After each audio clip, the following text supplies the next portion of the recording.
Halo, halo, siemka, z tej strony Marcin Rutkowski. Jestem bardzo podekscytowany, ponieważ w miniony weekend byłem w Rzymie, spotkałem tam się z Eugene'em Teo. Jeżeli nic nie mówi tobie to nazwisko, proszę poświęć 10-15 minut, żeby obczaić jego profil na Instagramie. Bardzo interesujący content i nieważne, czy jesteś kulturystą, czy może interesujesz się sportem fitnessu, na pewno wyniesiesz coś dla siebie. My w Genius Fitness bardzo często korzystamy z metod Eugene'a właśnie w celu optymalizacji chociażby pozycji w overheadzie z tak zwaną sztangą nad głową. Także sprawdzone, działa, upewnijcie się sami, spróbujcie, dajcie znać co myślicie. Tymczasem zachęcam Was do przesłuchania całego materiału, polecam. Oczywiście cały wyjazd nie byłby możliwy, gdyby nie wsparcie, pomoc chłopaków z firmy Acme.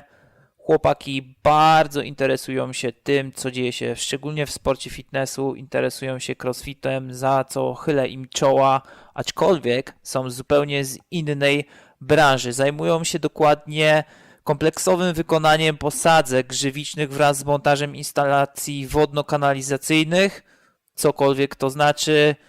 Chylę im czoła, bardzo dziękuję.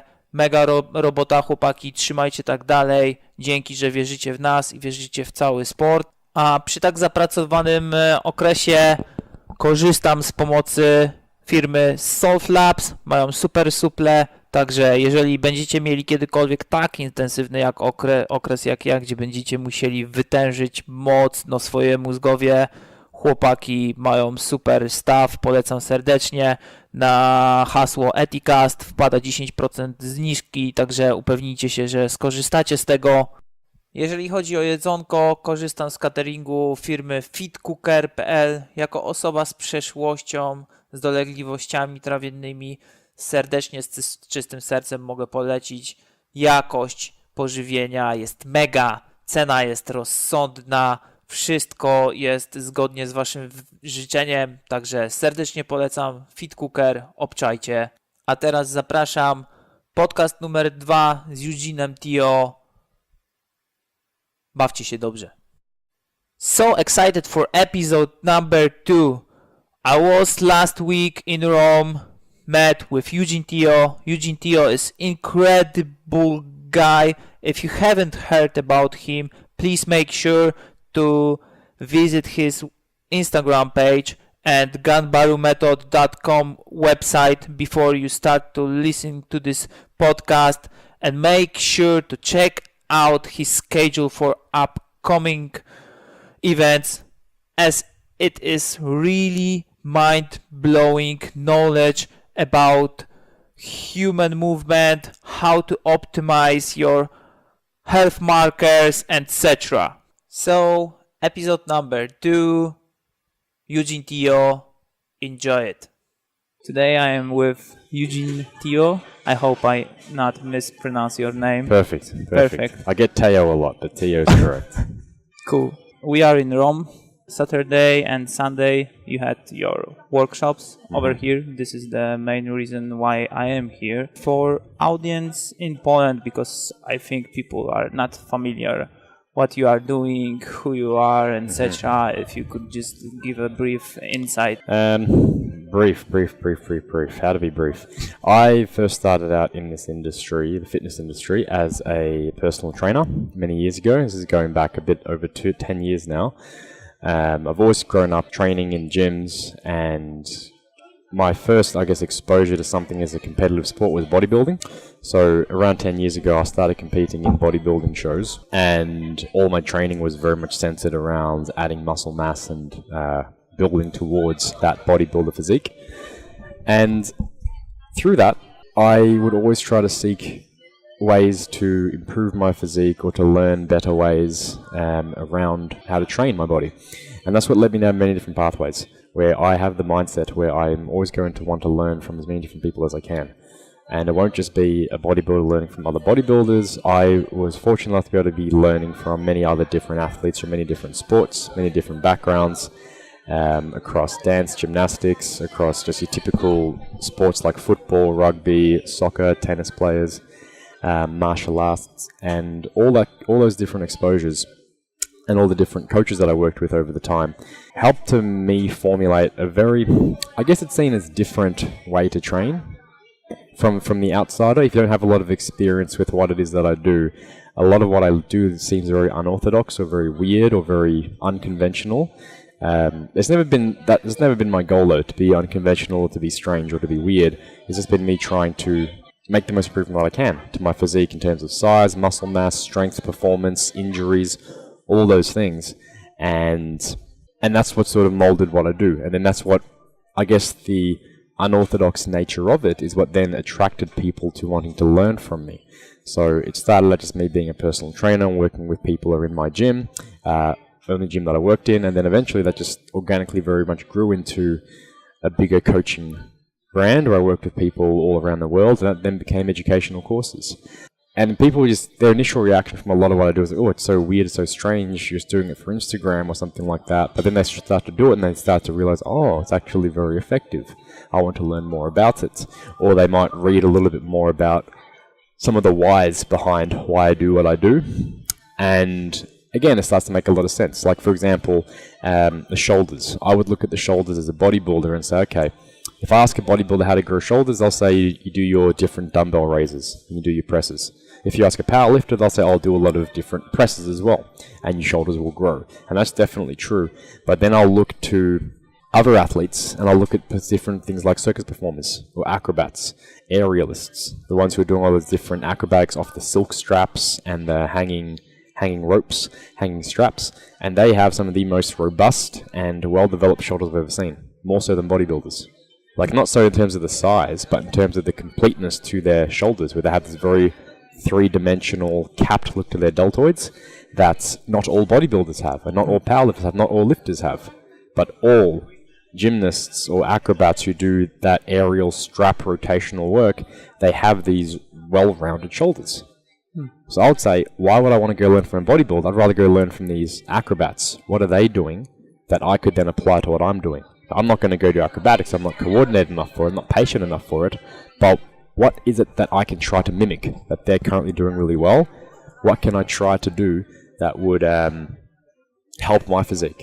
And that's where a part of a lot of what I do with my training would come from looking at those athletes. But of course, you try to mimic what an acrobat or circus performer does with their body weight in suspension.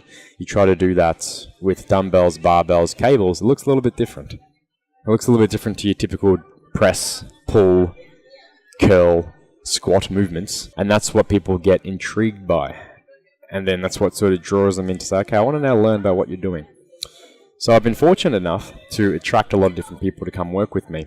And I get first-hand experience learning a bit more about these methods that I'm playing with, that I'm learning from other people. It works for me, but does it work for other people? Does it work for my clients? Does it work for the coaches that I interact with? So far, it's worked fantastically well. And then can they then apply it to the people that they work with? Can they then share it, pass it on, and do they have success with it? And then through all my travels, through all of my learning, all my experiences, I also very fortunately come across a lot of other very, very intelligent people, and I start to see a lot of commonalities. I'm like, oh, hang on, you've come to the same conclusion that I did. And you came about this exercise or this method through a completely different way, but we both stumbled upon a very similar process or system or exercise or whatever it is that we're talking about. We've both come about it in a very similar way. I think that's really, really cool. And it helps to, I guess, reaffirm a lot of what I'm doing, with all the knowledge. And I think that's fascinating. And that's really brought me a lot to where I am now. So I'm very fortunate enough to be able to travel around the world now running my workshops where I educate mainly coaches, personal trainers and athletes all about how to train as optimally as possible. It's not for bodybuilding, it's not for rehab, it's not for powerlifting, it's not for sports. It's about how do we make you as a person as best as you can be in terms of how your body functions. And then you can go direct that body down wherever the pathway you want. If you want to be a professional athlete, go for it. If you want to go be a bodybuilder, go for it. If you want to go be whatever it is you want to be, go do that. My goal is to help you become the best that you can be in the first place, with respect to your movement, with respect to connecting with your body and training. I really liked what you said on Saturday, I think, and it's really ingrained in my head that it doesn't matter what you do, as long as we are able to make you be a better human being.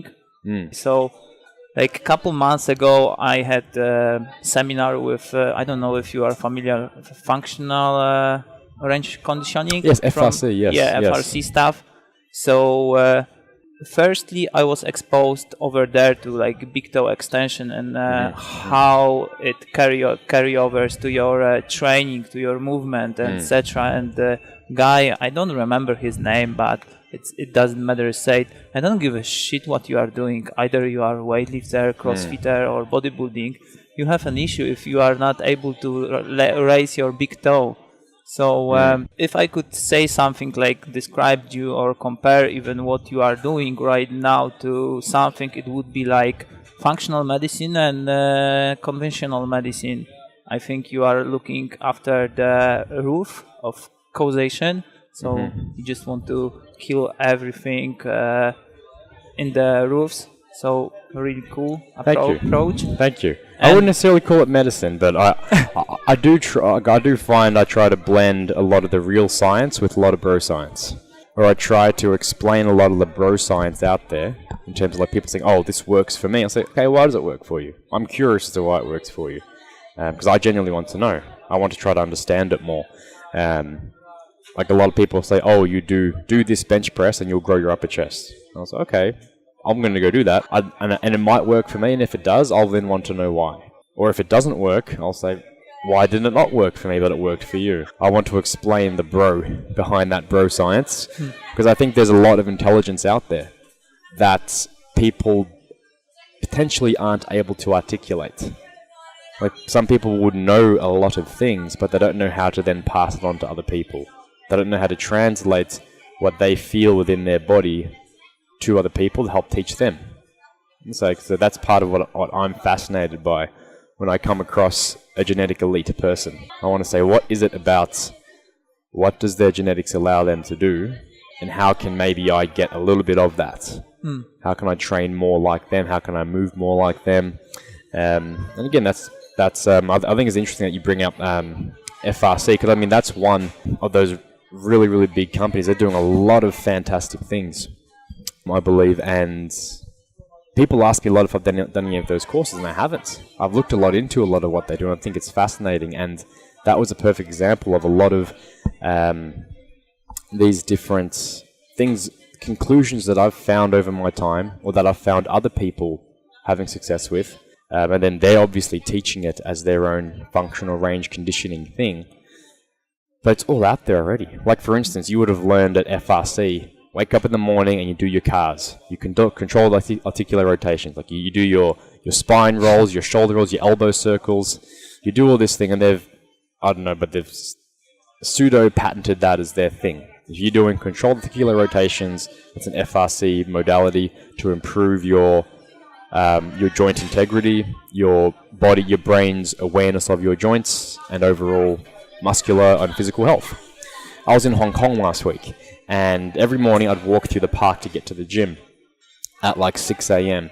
and the park would be full of dozens of elderly people doing Tai Chi. And one of these Tai Chi moves they were just walking around in a circle, like around the park, and they were doing these shoulder cards. You can't see them because there's no video on this podcast, but they're drawing these big circles with their arm. And it's the exact thing that you would find on YouTube as shoulder controlled articular rotation. And I think, well, okay, so you can go to a course and learn about this. I don't think all these Hong Kong elderly grandmas did FRC to learn about how to do Tai Chi. They're just doing what feels right for them. That's been passed down through generations. Doesn't mean FRC stole it. That's not what I'm saying. I'm not saying that these grandmas invented it. But it's interesting to me how all these different modalities, it's all connected in some way. Everybody's come to these similar kinds of conclusions. Because it doesn't matter if you're an athlete, it doesn't matter if you're a bodybuilder, it doesn't matter if you're a weightlifter. Whatever it is, we are all people, we are all humans. And there's always going to be a unifying thread in what we can do to make us feel better.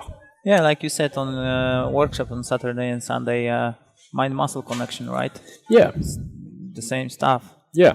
You are just doing those all rotation and say to your brain, look, I have muscles over there. We need to try to use them as well. You said as a 18 years old guy, you start bodybuilding, right? Roughly around then, yeah. Roughly around. Yeah. It's curious because I think your brother is a dentist. Yes. And why you decided to just become a personal trainer and go into this very hard fitness industry because it's not easy. Yeah.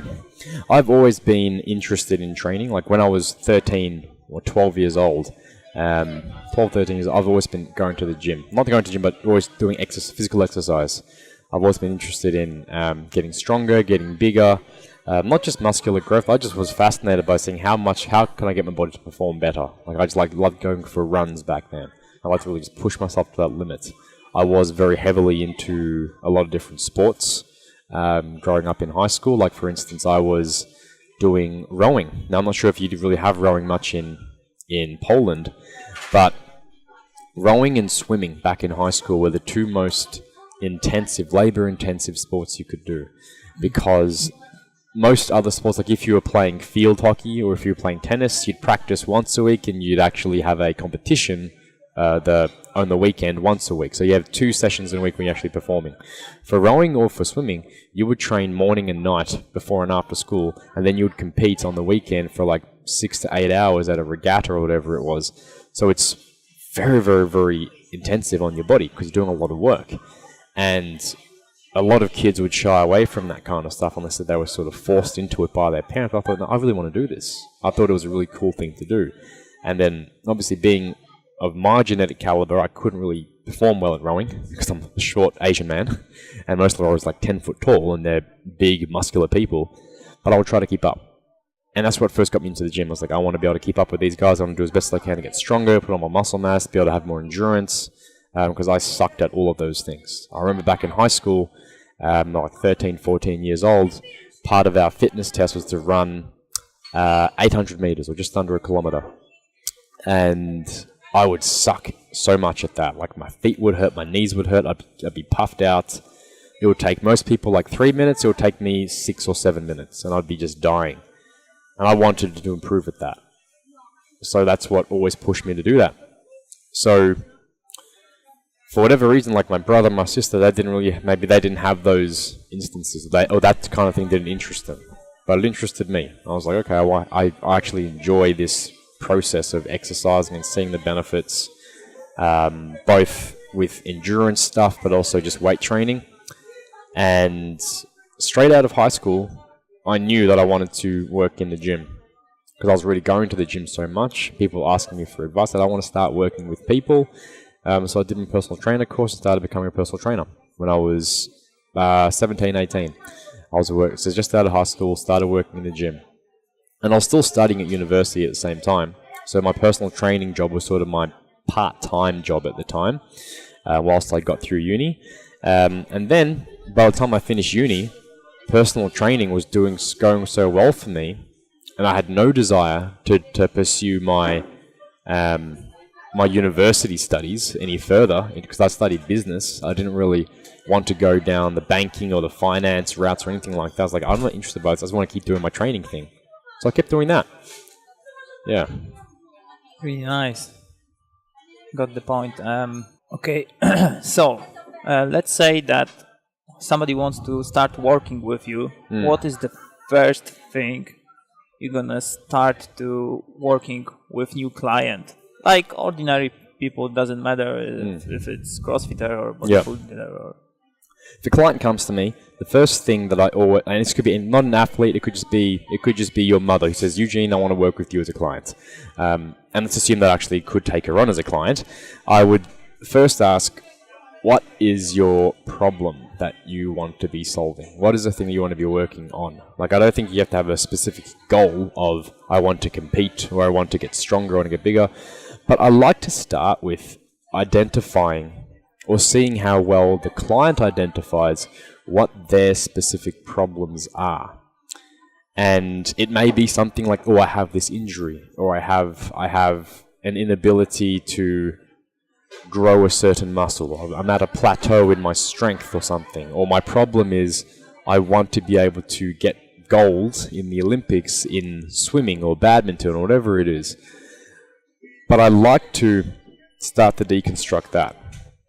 My skill as a coach is going to be completely dependent on how aware a client is, really, of their own problems and their own issues. So that's my first start point, for them to say, what's your current problems? What is it you want to be working on? Now that sounds like a pretty simple question. Like imagine, let's take a very simple thing like a bodybuilder comes to me and says, Eugene, my problem is I can't grow my chest. I would like to grow my chest. Now on the surface you think, oh, that's a simple problem. You're going to give him a program focused on his chest. I want to deconstruct that further. And then say, okay, you want to grow your chest. That's the problem that you identify. What else is really going on? I want to ask the question, why can't you grow your chest? Why is that a problem for you? What other problems has that led to for you as well? For instance, maybe you have such a hard time growing your chest because you lack a lot of the ability to stabilize your mid-back muscles, like your rhomboids, your lower traps. Maybe you have a really hard time growing those muscles too, or feeling those muscles, or even just using them, and using the right technique in the gym to make sure that they're doing what they should be doing while you're pressing. People may not identify that as their issue though. They just might say, I can't grow my chest. And they think I'm going to give them the chest program. Well, now I've found something that's happened before they can grow a chest. Before I can give you a chest program, your problem is actually going to be this whole mid-back, shoulder blade, thoracic spine region that you might not even have identified as your problem in the first place. But then, coming back to the mid-back, shoulder blade, now that we've maybe identified that, what else has that led to? Maybe because of that mid-back, now maybe you're experiencing some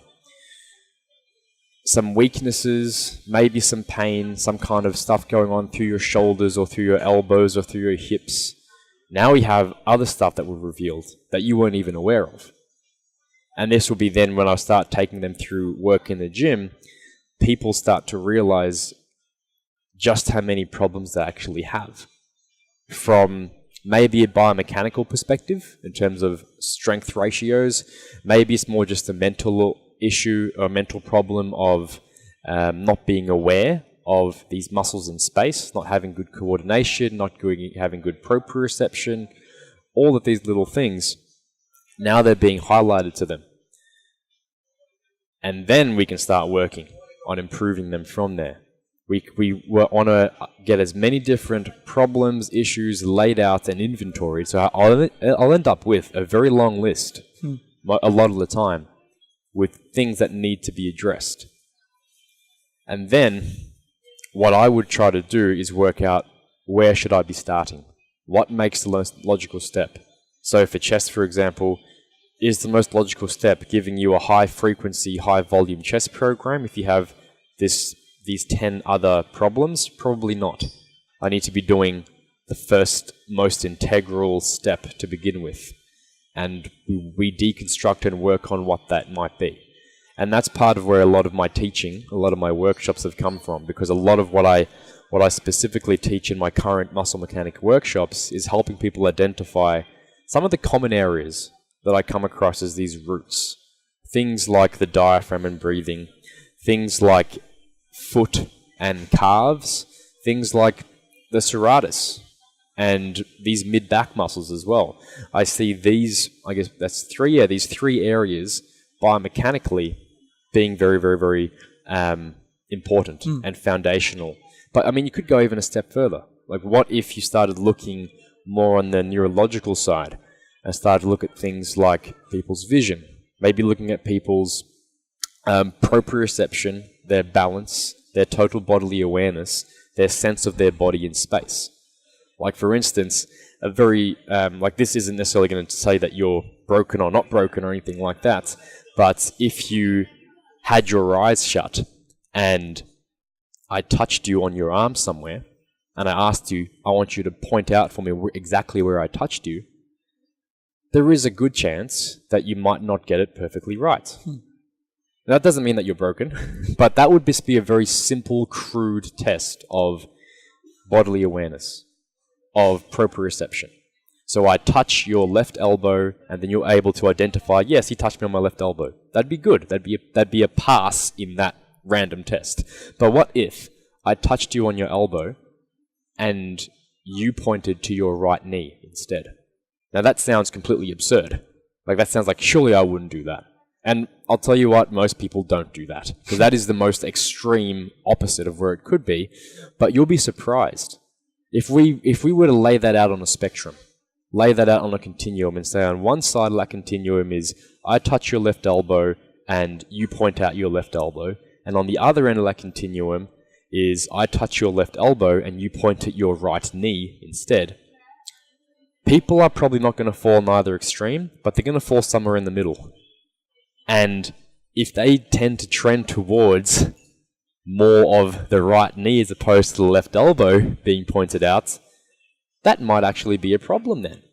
If you can't identify your left from your right, your leg from your arm, or you trend more towards being, mismatching those areas, how successful do you think you're going to be at training your chest, or training your shoulders, or doing a squat? Like, how easy do you think it's going to be for me able to coach you through a squat or a deadlift if you can't pass that simple test? Now, honestly, I don't use that as a test a lot with people because it does seem a little bit voodoo for the first buy-in for a client, for sure. But also I think unless if it's more of an extreme case, I don't think you necessarily have to go down that route. But it's important. And I find that as I help people unpack what the root or what all the other implications are of their potential problem, they start to realize these things. So, hey, you came to me saying, I wanted to grow my chest. You came to me saying, I wanted to excel at swimming. I wanted to be better at CrossFit. I wanted to be better at my sport. Or you came to me saying, I wanted to be able to, help my lower back pain or my shoulder pain or whatever.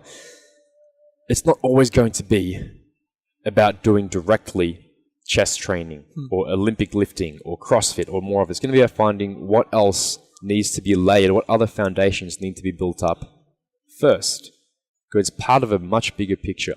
I think Ida Rolf, she's the inventor of a soft tissue therapy called Rolfing. Which is all based on fascia instead of like direct soft tissue, muscular tissue stuff. She has a very, very famous quote, and this is for the more so in a body worker, manual therapist kind of lens, where she says, where you think it is, it ain't. So for instance, if you think you have elbow pain, the pain may actually be radiating from something else altogether. Now, I don't necessarily agree with all of her teachings or all of what she does with soft tissue therapies and the whole fascial connection. I think that some of it is a little bit too long of a stretch, but I actually quite like that quote in general. I was like, yeah, you know what? A lot of where we think our problems are, where we think our issues may lie, that's only scratching the surface. That's the tip of the iceberg. And most of us don't have any concept on what our problems really are. So I can't help somebody as a client, or I can't help coach them, or I can't help them at all if they're not aware of all of these things. The moment that they do become aware of these things, then I can do my job. Then I can do my job very well and help them put all the pieces together and build them up to being whatever they want to be. If they want to grow your chest, you want to grow your back, you want to get stronger, you want to get fitter, you want to build more endurance, we'll do whatever it is you want to do. I don't care. But start with doing that inventory on yourself to discover your own problems.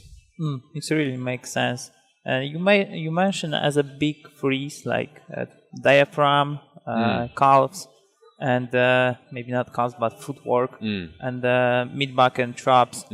Why so? Why it's so important to train them? And look, I'll simplify it as much as I can. Diaphragm, calves, mid-back, and you could then broaden that to mean calves also being feet or the whole ankle structure. You could say diaphragm being this whole midsection, core, lower backy kind of region. You could say mid-back to then being serratus, your shoulder blades, all these other things in there. But I keep it simple. I just say traps, diaphragm, calves. The reason I think those three are the most important things, or the roots that I come across very, very frequently in people, is because people don't train them. People simply just don't train them. I mean, I don't think they would be any... I don't think I would come across them as being as much of a root issue if people train them effectively. Like, how often, outside of specific bodybuilders, of course, how often do you see people doing direct trap work? You don't. You just simply don't. People think, oh, it's going to give me a really thick neck. I don't want that. It's going to be unattractive. Oh, when I do shrugs, it gives me a headache.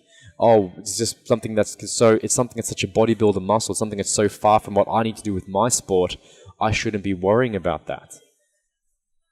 But they're looking at it through a singular lens and not realizing that, hey, we have a muscle there for a reason. We have the traps. They're doing something to your body. You train every other muscle group in your body. Why would you not do something? At least just the most little thing, one set every couple of weeks. Why would you not give some attention? A little bit of love to this muscle of the traps. Why not? And I don't know why not. I don't know why people don't do that. But that is part of where I start seeing people having a lot of issues, and it really does come down to something so simple as saying, let's do a little bit of direct trap training, and all of a sudden they start feeling a lot better, performing a lot better. And it was quite interesting to me that I think it might have been last year, a research paper, this is one of the first of its kind, I think, came out where they had a group of subjects who were experiencing chronic neck and head, like headaches, neck pain, all that kind of tension around that upper body region. Now, if somebody comes to you with that kind of thing, it'd be very, very typical to say they've got tight traps and they shouldn't train their traps more because it'll make it worse. This specific study did the complete opposite and said, let's just get them training their traps, and it improved all their symptoms. I thought, that's great, because that reaffirms for me a lot of what I've been doing, or what's made logical sense in my mind. Now I have some science to back up my bro science. It is just one study. It may be completely flawed, but I think that's a step in the right direction for me. We're taking more of an active approach now. More of an active approach to helping people. It's not about just saying don't train things. It's about saying let's try training it. Let's try giving it a little bit of attention and then see what happens. Same thing with the calves. Same thing with the diaphragm. Is people aren't giving it much attention. Breathing is becoming so popular and so fun now. It's like the new buzzword, diaphragm and breath work. But it's something that should be as foundational as anything else. It is the first thing I look at in everybody. I've been doing that for a very, very long time. Is looking at their breathing, teaching them how to train and strengthen their diaphragm, how to train the respiratory muscles, all the breathing muscles. So your serratus or your intercostals, all these other muscles. And this stuff is not new. Okay, have you seen pumping iron? Yeah. Yeah, so many of the listeners here would have definitely seen pumping iron. And you think of it as a bodybuilding. It's a bodybuilding movie, which it definitely is, bodybuilding documentary. But do you remember Franco Columbu on stage? They're in Pretoria in South Africa, I think it was, and he's blowing up a hot water bottle, and it explodes in his mouth, because that's him displaying a big feat of strength. He can push so hard with his lungs to blow up a really thick piece of rubber, being a hot water bottle, to the point where it explodes. How strong are his respiratory muscles? He's trained for that. Now, I don't think we should all be able to do that per se. Like, I don't think it should necessarily be your goal to say, I want to be able to blow up a hot water bottle. But I would also say it's probably not necessarily your goal to be able to do a 3 times bodyweight squat. But somewhere along that spectrum, I think we should have that strength. But people don't know how to do that. People did do that a lot in the 20s, 30s, 40s, 50s, which is why you see a little bit of it in pumping iron, because they were influenced by guys like John Grimmick, people like Eugene Teo, people like all these old-time strongmen and circus performers that were doing these feats of strength and performing at a very high level, had fantastic physiques for that era. But it's not as attractive to do that anymore. I'm not sure why. It's just sort of been forgotten. Maybe because people got lazy, or maybe because of the invention of a lot of machines in the gym that then started focusing on the superficial muscles, not so much a lot of these accessory, deeper muscles like the neck or like the diaphragm or all your breathing muscles. And probably that's just like the way that the industry has evolved over time. That would be my explanation of it. But I always find it a little bit humorous when people are saying, look at this cool new breathing thing. It's cool. I think it's fascinating. I think it's incredible. And I love how it's getting popular now. But this stuff isn't new. I didn't invent this stuff. This stuff has been around for not even just decades from these strongman areas. This has been around for thousands of years, hundreds of years, maybe not thousands, but definitely hundreds. If you look at something like yoga, they're doing a lot of these breathing drills. They're doing a lot of these diaphragm drills. They've been doing them for a very, very, very long time. Okay, if you look at the way that bodybuilders learn how to do a vacuum pose, which is sort of forgotten now, but that is an extension of how the yogis do one of their breathing drills, the Uddiyana Bandha. That is how you can train your diaphragm and your abdominal muscles, or whatever you want to call it, in that midsection area to perform a vacuum. It's a teachable skill. It's a trainable skill. It's been around for a long time. And I'm honestly not sure why it's not as common knowledge anymore, because there was a time when it was. There was a time through this golden era of bodybuilding where everybody was doing this stuff. So I guess it must just be some of that evolution of the industry, of sports, of performance, where all of these things have just been forgotten and thrown by the wayside. I'm not exactly sure why that is. And then that's what's now led me, to say these are three roots: diaphragm, breathing. It's your feet, it's your calves, it's traps. Just because you don't train them. Yeah, probably it's not fancy to do those stuff. Maybe. Yeah. I don't know. I found that, have you ever seen like CrossFitters breathing during the workouts, like doing wall balls or something like that, and they just inhale, exhale with whole shoulders and not having any kind of awareness of diaphragm breathing? Yeah. So, I mean, there is that... So what you're talking about is a lot of chest rising, a lot of heaving, huffing and puffing when you're getting tired. That's always going to happen. I mean, that's not a bad thing. Like, one thing I make sure I impress upon people is, as much as I talk about nasal breathing or diaphragmatic breathing, there is always going to be a point in time, given the intensity of your exercise, where you have to go to that mouth breathing, that heaving, that chest rising, all of those things. It's completely normal. It's actually a good thing, because if you didn't do that, you'd probably gas out a lot earlier, and your body wouldn't be able to dump out carbon dioxide quickly enough. Yeah, hyperventilation. Yeah, and you'd end up just not being able to perform. So it's a very positive thing. But it doesn't mean it's where we should be living all the time. And again, I don't know what the specifics of these particular athletes are, but I would probably deduce that if they were able to delay the time that they had to go to this chest, mouth breathing, heaving, they would probably start to perform better long term. Because it means they're able to, assuming they could do the exact same work output, that would mean that they're doing the exact same work output without having to resort to a more sympathetic state or a more anaerobic state. Going into this hypoxia. Yeah, state. it means they're able to stay aerobic whilst performing at a very, very, very high level, at a very high intensity, and putting out a lot of work output, putting up a lot of volume or whatever you want to quantify it as. And that's really important, because if you can get an athlete doing more, putting more effort and putting more output out there without taking away from their recovery and without really getting tired, that's a good thing. That athlete's going to perform better. That athlete's going to be able to train even harder and have a higher threshold to perform at. So it's all part of this. Like, can we train that up? I believe we can. And things like mouth taping whilst exercising are starting to become a little bit more common knowledge, a little bit more talked about in the industry, which I think is pretty cool. And you very often use those nasal straps, right? I even got asked by one of my friend, what the fuck he has this strap on his nose? Yeah. And I would just start laughing because he wants to just breathe more easily throughout the nose.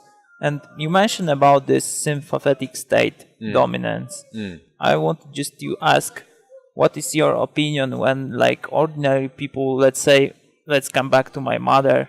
She is like overstressed with work and all this crap and don't have any kind of awareness of breathing. She cannot sleep normally and she don't give a shit like about food, chewing and all those kind of stuff. Because I know you are having a lot of stuff on your website correlates to the digestion and this circadian rhythm and all this stuff. Yeah. So what's the question?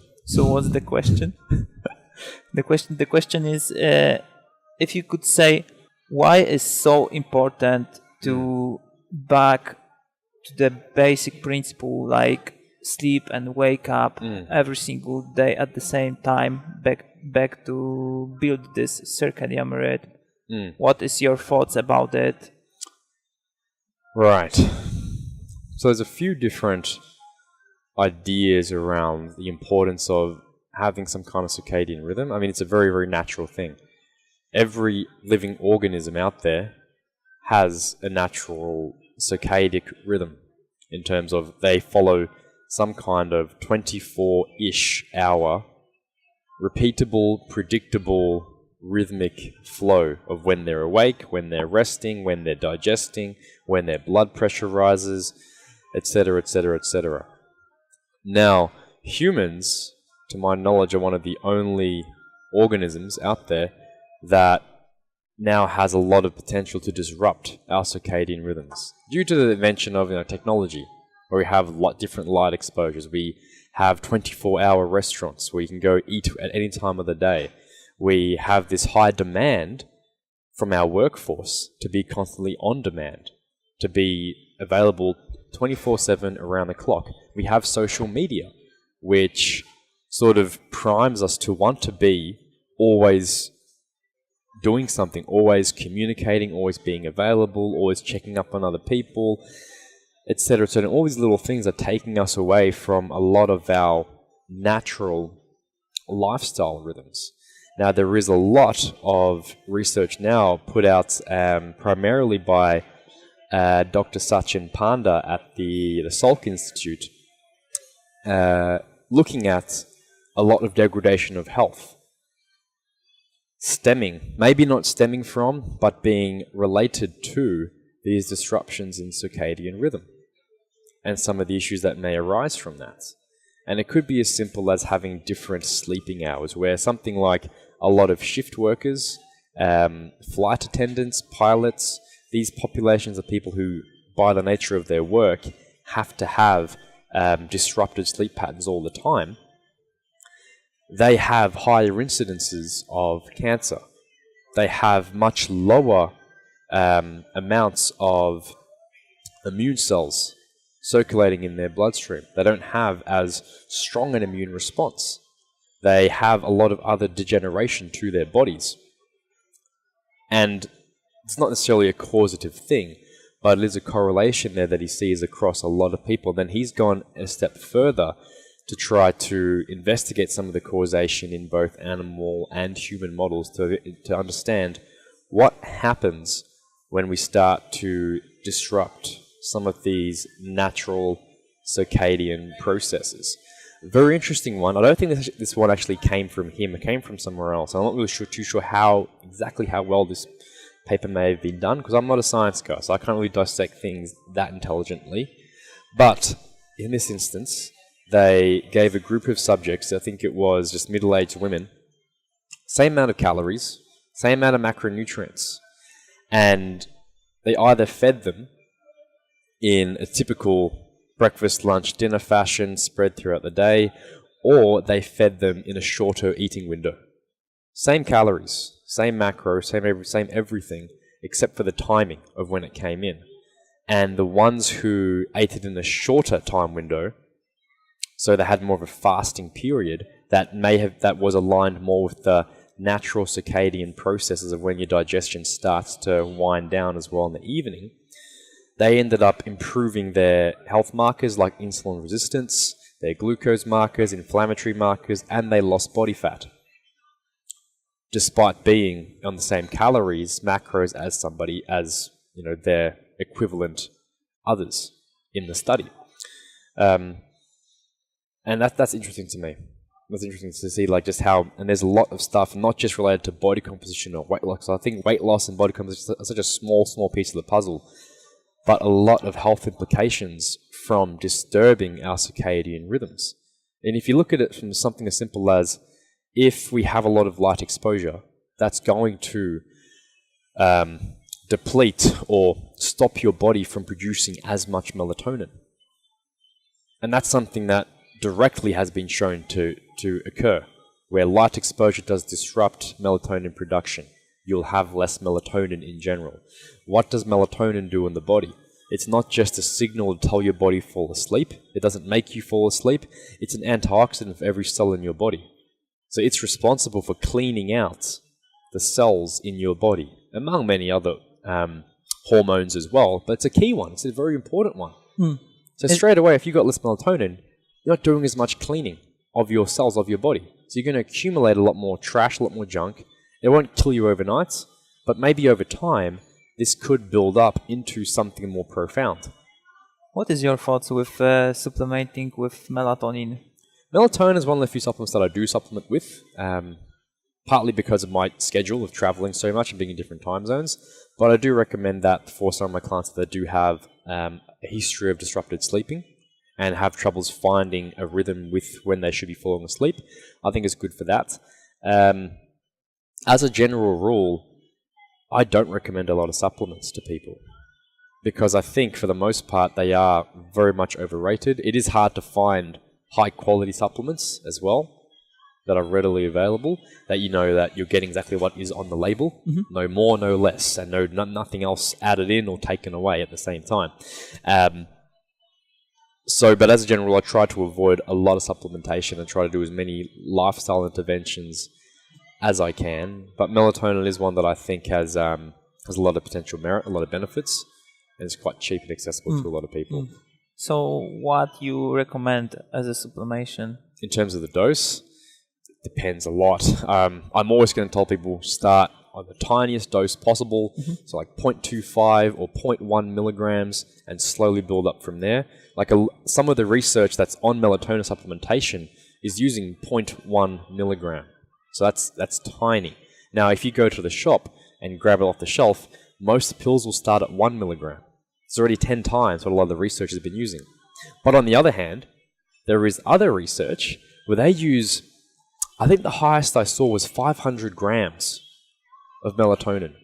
They were using that at yeah, I think, it might have been 150. Either way, over 100 grams of melatonin, 100 milligrams of melatonin being used intravenously as an IV. It's not even oral. So they're taking a lot.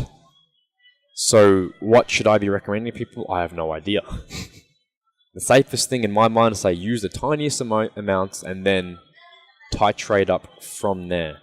Understanding that there may not necessarily be a big limit to it. But I'm always, I would never advise a super dose, like a 100 milligram kind of dose in people, because I don't know enough about it to be able to say it's going to be a safe thing. I've tried it myself and I didn't die, but I'm allowed to do whatever I want to do with my own body. I'm liable and accountable for myself. I don't want to be liable accountable for other people, because that would be negligent for me to tell them, hey, take 10 grams of it and see what happens. It's a little bit too far. Yeah.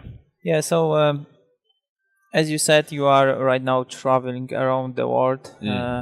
8 weeks in Europe? Yeah, about 7 or 8 weeks through Europe. I'll have a week off when I'll be in Iceland. That won't be working at all. That's going to be a halfway point, a little bit of a break, to split up the trip a little bit more. Beautiful place. I've never been. I've seen a lot of photos. I'm looking forward to being over there and just exploring. I was never much of a traveler when I was younger. I'd only been out of the country maybe once or twice before I started touring professionally. And now I'm really excited to be able to go see all these different countries, see different places, meet different people, experience the culture. So I'm excited about Iceland. Yeah, and last week it was Hong Kong, right? Hong Kong, yeah. Hong Kong. So, and you are from Australia, right? Yes. So how do you deal with all this traveling and constant changing time zones? Right. So I do a lot of different things to try to manage these time zone changes as much as possible. So, for instance, it would be one thing that travels with me everywhere is a travel light or a wake up light. So your typical alarm just blares off a sound at 6 a.m. Yeah, This alarm would slowly make a sound from about 5:30, not at 6 a.m. when your alarm is set. And it will also slowly emit a light, a yellow, orangey kind of light that will start to light up the entire room, mimicking a sunrise. So that comes with me no matter where I am in the world, because it really helps me just anchor myself in the morning with that light exposure.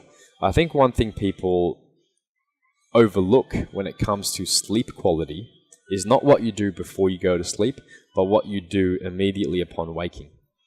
And light exposure is a big one, because that's part of how your body gets that signal into the brain to say, okay, it's time to turn on all your machinery. It's time to start doing everything. This is your reset button to get on with your day now and start doing daytime things.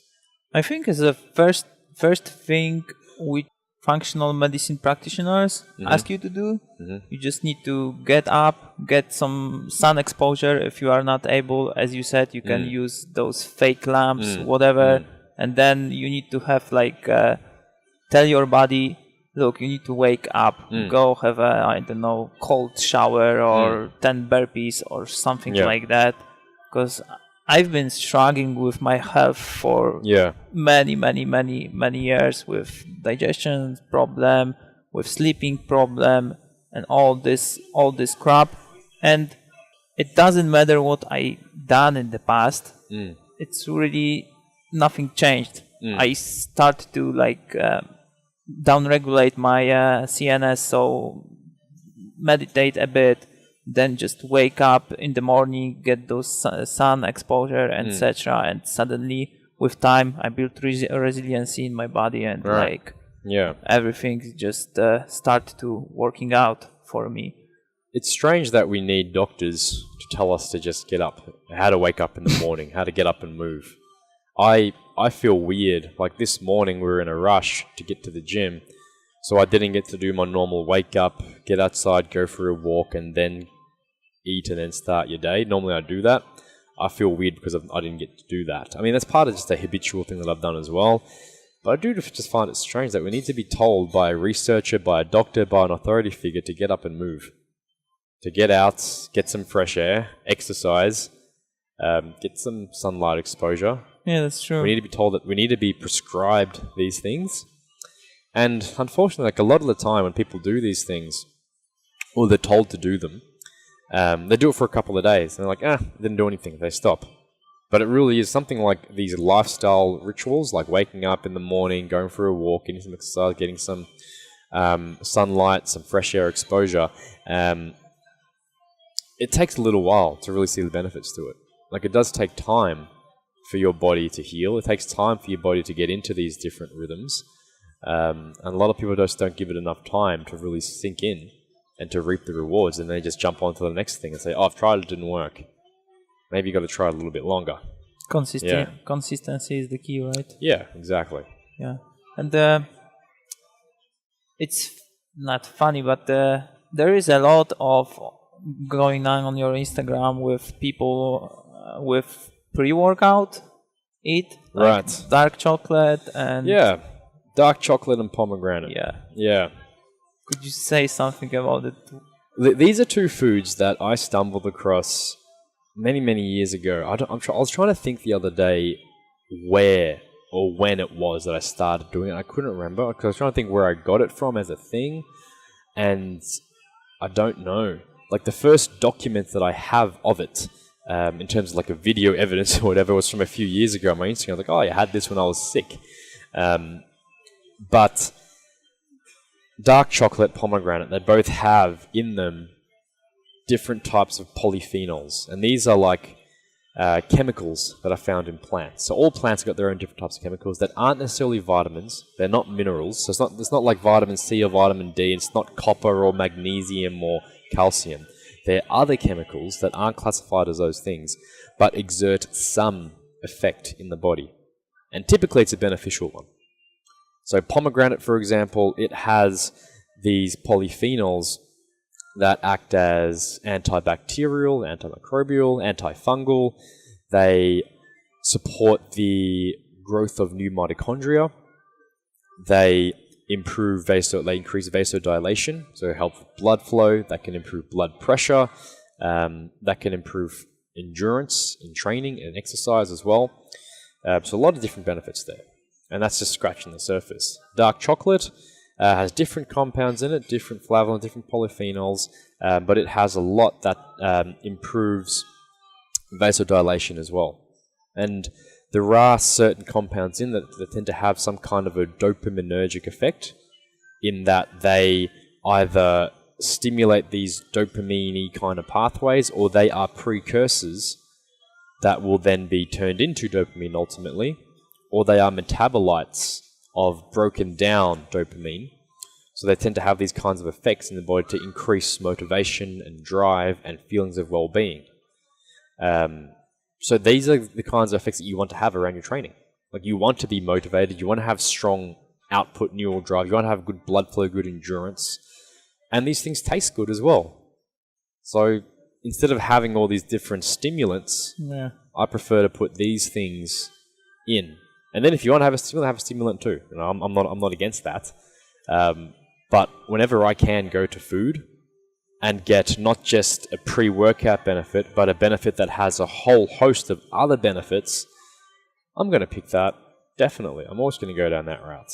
Yeah, it's very reasonable.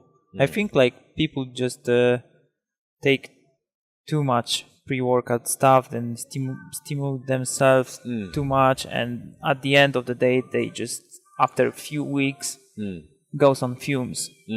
Like, hit the point that their body is telling them, I don't give a shit that you want to lift heavy right now, or do AMRAP, Metcon, or whatever.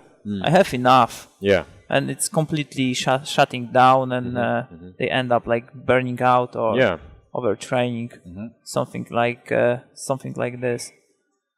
Okay, because I'm really conscious about your time, and I don't want to stretch this too much. But one more thing.